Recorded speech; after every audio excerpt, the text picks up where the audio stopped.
What is going on YouTube? And welcome back to my channel, JoJo Speaks. Thank y'all so much for joining me for this video. This is my review of Housewives of Potomac season 9, I believe, episode 8.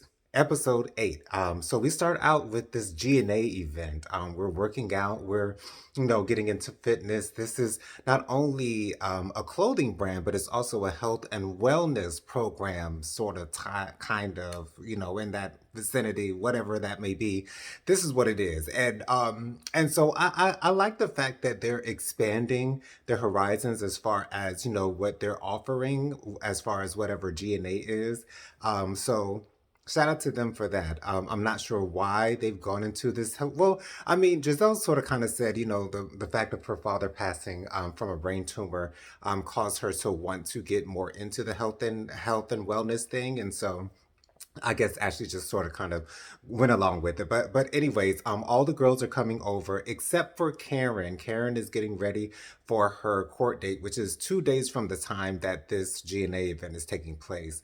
And so, it seems like a great time. Of course, they have no alcohol because we're on this health and wellness type of thing.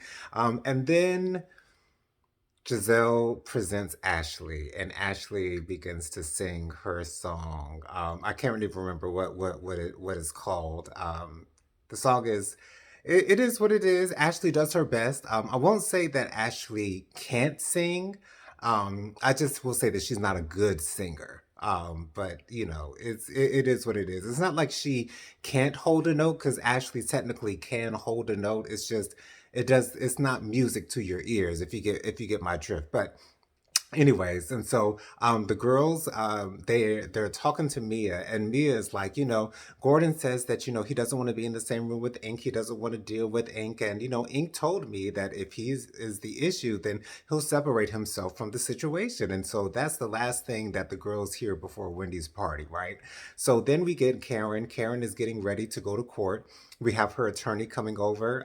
Karen looks wonderful. She's talking to Ray, asking him if he wants some coffee, and Ray's being there. He's being supportive. He's Ray, and Karen is she's ready to get this over with. She wants to put this behind her. And so they go to their court date. And apparently the court date is postponed until September. So I'm assuming September of maybe, it must have been September of last year. So I guess the court case has been moved along, and that's why we haven't heard any results of the actual case itself, because we really don't know how the case has been resolved as of yet. And so I'm assuming that the case actually has not been resolved because that information would be public record for everyone else to be able to see. So, anyways, so the girls are actually linking up and getting together, and they want to support Karen, but they're supporting Karen together from afar.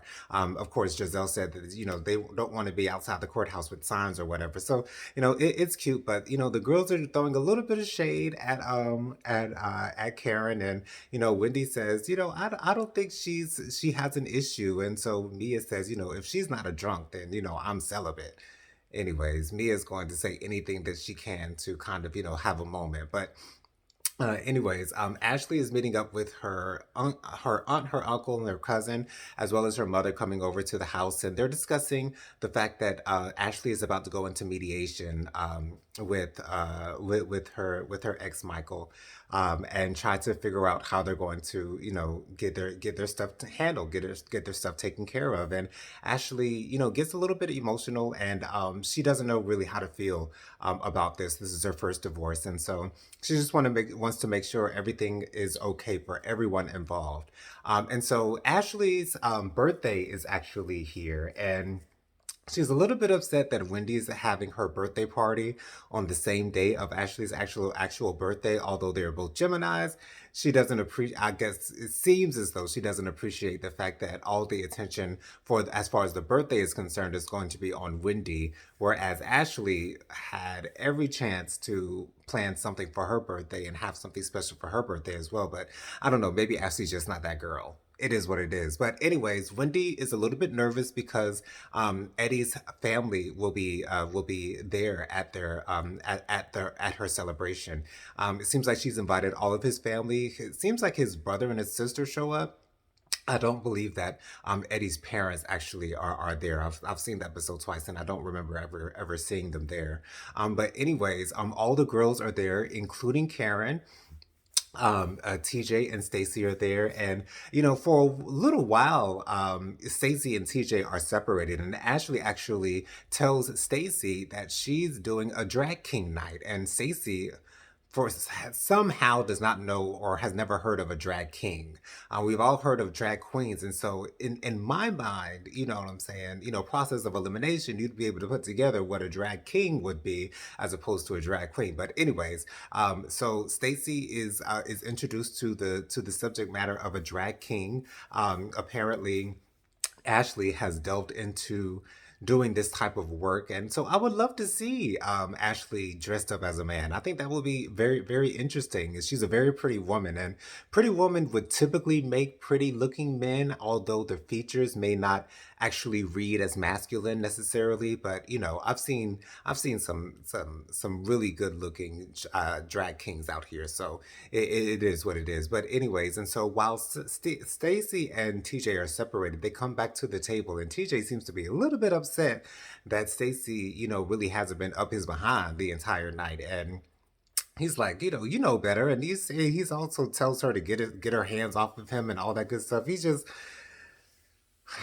as Alexander Rogers said, he's coming off as a bitter bottom. I mean, and it's like, are there, my question is, are they playing in our face or are they doing this for real? It's like they're clearly playing in our face, trying to make it seem like they actually have a relationship when Stacy is actually, going back and forth as to, how she's introducing TJ to these people. Some people she's introducing to him, introducing him to them as her best friend. Some she's introducing him to them as her boyfriend. I can't keep up with how many titles this man has as far as Stacy is concerned. But anyways, and so they go back and forth, and then the girls get together, and Giselle wants to confront Mia about the fact that at the GNA event she told them that Ink was going to step away from the relationship, and the next day they're on Instagram. She's on Instagram with not only Ink but Gordon and the kids, and they're all, showing a happy life together, and it's just very confusing. And Mia ends the show with,